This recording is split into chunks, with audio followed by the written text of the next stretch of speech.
नमस्कार दोस्तों, एजुकेशन 24 में आपका स्वागत है। दोस्तों, आज की ये वीडियो बहुत ही महत्वपूर्ण होने वाली है क्योंकि आज के इस वीडियो में मैं आपको बताऊंगा कि कक्षा 10 के अंदर जितने भी स्टूडेंट हैं जो 2022 के अंदर एडमिशन ले चुके हैं या लेने वाले हैं, तो वो स्टूडेंट 2023 की जो परीक्षा होगी आज से 1 साल बाद, उसकी तैयारी 2022 यानी अभी से कैसे करना है। तो दोस्तों, अगर आप कक्षा 10 के स्टूडेंट हैं तो इस वीडियो को पूरा देखिएगा क्योंकि इस वीडियो में मैं आपको बताऊँगा कि किस सब्जेक्ट के ऊपर कितना टाइम देना है, कौन सा विषय कितना घंटा पढ़ना है, कैसे पढ़ना है और तैयारी कैसे करना है। तो दोस्तों, आइए देर न करते हुए वीडियो को शुरू करते हैं और जानते हैं कि कक्षा 10 के अंदर जितने भी स्टूडेंट हैं वो परीक्षा 2023 की तैयारी कैसे करेंगे। तो दोस्तों, शुरू करते हैं। दोस्तों देखिए, अगर आप कक्षा 10 के अंदर हैं तो आपको पता होगा कि कक्षा 10 के अंदर 6 सब्जेक्ट होते हैं। सबसे पहला दोस्तों हमारा सब्जेक्ट होता है हिंदी, उसके बाद होता है दोस्तों गणित, उसके बाद अंग्रेजी, फिर विज्ञान, सामाजिक विज्ञान और संस्कृत। तो दोस्तों, कक्षा 10 के अंदर टोटल 6 विषय होते हैं। अब आपको क्या करना है दोस्तों, इन 6 विषयों को हिंदी, गणित, अंग्रेजी, विज्ञान, सामाजिक विज्ञान और संस्कृत, इन 6 विषयों को क्या करना है कि आपको 2 कैटेगरी में बांट लेना है। ठीक है, यानी इनको 3-3 विषय करके कैटेगरी में बांट लेना है। सबसे पहला कैटेगरी आपका रहेगा दोस्तों, 2 कैटेगरी में आपको सब्जेक्टों को बांटना है। ध्यान से सुनिएगा और समझिएगा। अगर आप कक्षा 10 के स्टूडेंट हैं तो इस वीडियो को मिस मत करिएगा क्योंकि आपको मैं ऐसे तरीके बताऊंगा जिसका इस्तेमाल करके आप 2023 के परीक्षा में 90% से ज़्यादा नंबर लाएंगे। 90% अगर नहीं लाएंगे, अगर आप कमज़ोर है पढ़ने में, फिर भी आप 80% से ऊपर नंबर लाएंगे ही लाएंगे, अगर मैं जिस तरीके से आपको बताऊंगा उस तरीके का अगर इस्तेमाल आप करेंगे तो। दोस्तों देखिए, कक्षा 10 के अंदर 6 विषय होते हैं। आपको क्या करना है, उनको 2 कैटेगरी में बांटना है, कैटेगरी नंबर 1 और कैटेगरी नंबर 2। पहले कैटेगरी में 3 सब्जेक्ट को रखना है। पहला हो गया आपका हिंदी, हिंदी को इसमें रखना है। उसके बाद अंग्रेजी को रखना है, उसके बाद आपको संस्कृत को रखना है। दोस्तों, इन 3 सब्जेक्ट को इसमें इसलिए रखना है क्योंकि जो आपका हिंदी होता है दोस्तों, जो हिंदी होता है ये आपका याद करने का विषय होता है। यानी कि हिंदी के अंदर दोस्तों आपका गद्यांश याद करना होता है, पद्यांश याद करना होता है, जो लेखक एवं कवि होते हैं उनकी जीवनीय याद करनी होती है, जीवन परिचय याद करनी होती है, उनकी रचनाएँ याद करनी होती है, और इसके अंदर जो निबंध होता है उसको लिखने का तरीका, एप्लीकेशन, ये सब मतलब हिंदी के अंदर गद्यांश पद्यांश वगैरह याद करना होता है। तो ये याद करने का विषय है। उसके बाद दूसरे नंबर पे है दोस्तों अंग्रेजी। अंग्रेजी भी दोस्तों आपका याद करने का विषय होता है क्योंकि अंग्रेजी के अंदर आपका क्वेश्चन आंसर याद करना होता है, अर्थ याद करना होता है, वर्ड मीनिंग याद करना होता है, एप्लीकेशन याद करना होता है, निबंध जो होता है एप्लीकेशन याद करना होता है, निबंध याद करना होता है। तो अंग्रेजी भी क्या है, याद करने की विषय है। उसके बाद संस्कृत की बात करें तो दोस्तों संस्कृत के अंदर भी आपको संस्कृत का अर्थ याद करना होता है, संस्कृत की जो गद्यांश पद्यांश होते हैं उसको याद करना पड़ता है, कवि का परिचय याद करना पड़ता है, कवि की जीवनी याद करना पड़ता है। तो ये जो 3 सब्जेक्ट हैं आपका कैटेगरी नंबर 1 में, हिंदी, अंग्रेजी और संस्कृत, इन तीनों को आपको याद करने का विषय है। तो इन तीनों को एक कैटेगरी में रखना है और कैटेगरी नंबर 2 के अंदर 3 विषय को रखना है। पहला विषय आपका है गणित, उसके बाद विज्ञान, उसके बाद सामाजिक विज्ञान। अब दोस्तों बात कर लेते हैं गणित, विज्ञान और सामाजिक विज्ञान को हम दूसरे कैटेगरी में क्यों रखे हैं। तो दोस्तों देखिए, आपका जो गणित होता है इसके अंदर दोस्तों प्रश्न उत्तर का हमें हल करना होता है। गणित के अंदर सूत्र को याद करना पड़ता है, क्वेश्चन आंसर हल करना पड़ता है। तो दोस्तों ये मैथमेटिक्स का क्वेश्चन है, तो इसलिए इसको हम दूसरे कैटेगरी में रखेंगे। उसके बाद दोस्तों ये जो सब्जेक्ट है विज्ञान, इसके अंदर भी दोस्तों सूत्र का निगमन करना पड़ता है। ठीक है, सूत्रों को याद करना पड़ता है, थ्योरी को याद करना पड़ता है। उसके बाद से सामाजिक विज्ञान जो आपका सब्जेक्ट है दोस्तों, सामाजिक विज्ञान के अंदर भी दोस्तों आपको मानचित्र का जो है कि मानचित्र याद करना पड़ता है, राज्य जिलों को याद करना पड़ता है, किस राज्य में कौन सी नदी बहती है, कौन सा राज्य कहाँ है मानचित्र पे, इन सब को याद करना पड़ता है। तो ये जो 3 विषय हैं गणित, विज्ञान और सामाजिक विज्ञान, इसको हम दूसरी कैटेगरी में रखेंगे। तो दोस्तों ये तो हो गया कैटेगरी नंबर 1 और ये हो गया कैटेगरी नंबर 2। अब बात कर लेते हैं कि इन विषयों की तैयारी कैसे करना है। तो दोस्तों देखिए, इसके लिए आपको क्या करना है, इसके लिए मैं यहाँ पर लिखा हुआ हूँ। इसके लिए आपको हिंदी जो होता है दोस्तों, हिंदी के अंदर आपको क्या करना है, हिंदी सब्जेक्ट के अंदर आपको 1 घंटा समय देना है। हिंदी के लिए आपको 1 घंटा समय देना है।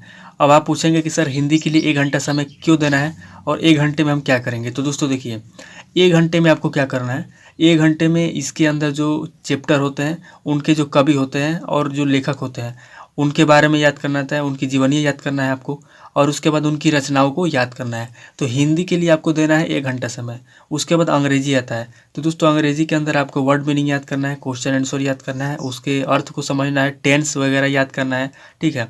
तो अंग्रेजी के अंदर भी आपको 1 घंटे का समय देना है। उसके बाद संस्कृत है दोस्तों, तो संस्कृत के अंदर भी दोस्तों संस्कृत का अर्थ आपको याद करना होगा।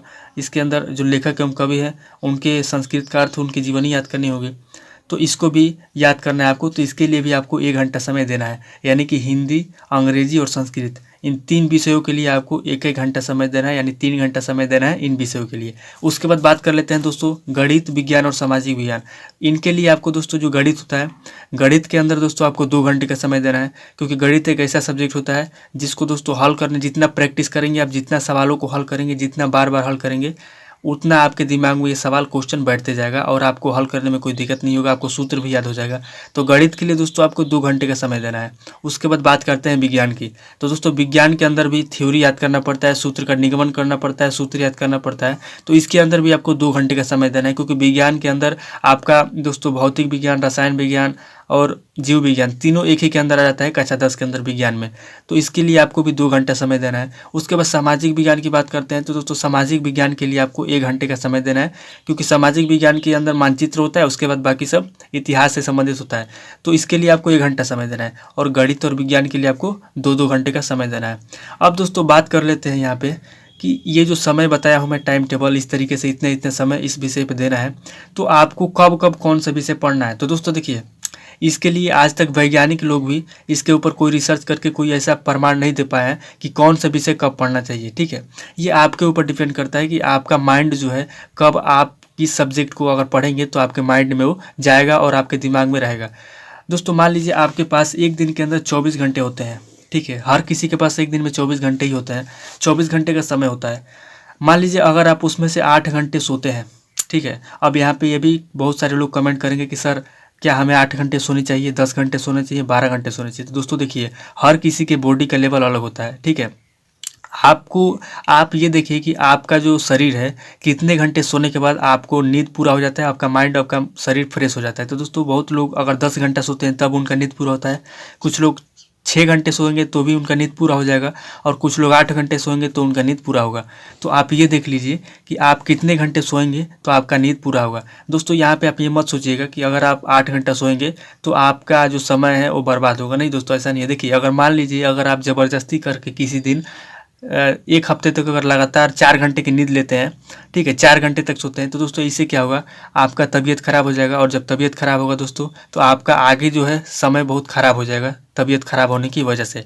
तो इसीलिए आपको जितना, आपका शरीर देखिए हर किसी के बॉडी का लेवल अलग होता है, मैं पहले ही बता दिया। आपका शरीर जितने घंटे में नींद लेने पे फ्रेश हो जाए, माइंड आपका फ्रेश हो जाए, उतने घंटे की नींद आप लीजिए। उसके बाद से अगर मान लीजिए मैं यहाँ पे एक टाइम टेबल बता रहा हूँ, अगर आपको 8 घंटे की नींद लेने के बाद आपका शरीर फ्रेश हो जा रहा है, और उसके बाद आपके पास बचेंगे कितना, 16 घंटे बचेंगे। 24 घंटे में से 8 घंटे निकाल देंगे, आपके पास बचेंगे 16 घंटे।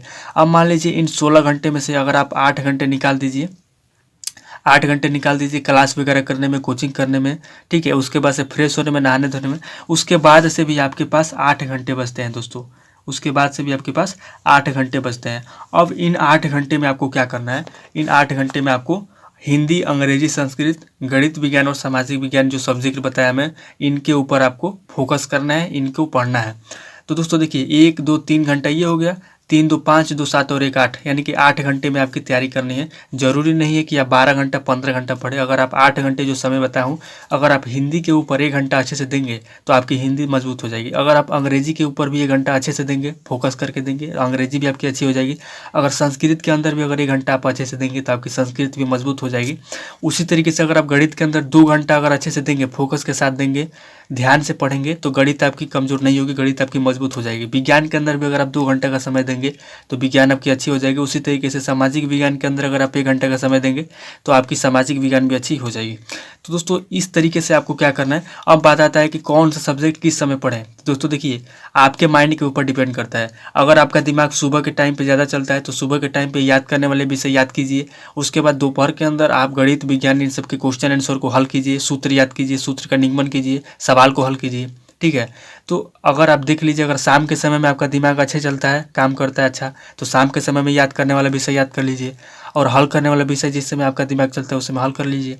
तो ये आपके ऊपर डिपेंड करता है कि कौन सा कब पढ़ना है। लेकिन हाँ, यहाँ पे जो समय दिया गया है उतने समय तक आपको पढ़ना है। हिंदी 1 घंटा ही पढ़ना है, अंग्रेजी 1 घंटा पढ़ना है, संस्कृत 1 घंटा पढ़ना है। ऐसा नहीं करना है कि हिंदी को आधा घंटा पढ़ना है और गणित को 5 घंटा पढ़ना है, ऐसा बिल्कुल नहीं करना है। देखिए, कक्षा 10 के अंदर ज़्यादातर लोग यही गलती करते हैं, जिसकी वजह से किसी विषय में उनका नंबर ज़्यादा होता है और किसी सब्जेक्ट में उनका नंबर कम हो जाता है। लेकिन अगर आप इस तरीके से पढ़ेंगे सभी सब्जेक्ट को, देखिए किसी भी सब्जेक्ट को हल्के में नहीं लेना चाहिए। अगर आप ये सोचेंगे कि गणित बहुत भारी है और हिंदी बहुत आसान है, ऐसा बिल्कुल भी नहीं दोस्तों। हिंदी अगर आप देखें तो हिंदी जो है, हिंदी भी गणित से कम नहीं है, क्योंकि इसके अंदर व्याकरण होता है, पर्यायवाची शब्द होता है, गद्यांश पद्यांश होता है, कवि परिचय होता है, लेखक परिचय होता है। तो गणित और हिंदी में कोई अंतर नहीं है दोस्तों, बस थोड़ा सा आपके नज़रिए का फ़र्क है। तो इसलिए यहाँ पे जो टाइमिंग दिया गया है उस टाइमिंग से आपको पढ़ना है, समय उतना ही देना है जितना यहाँ पे बताया गया है।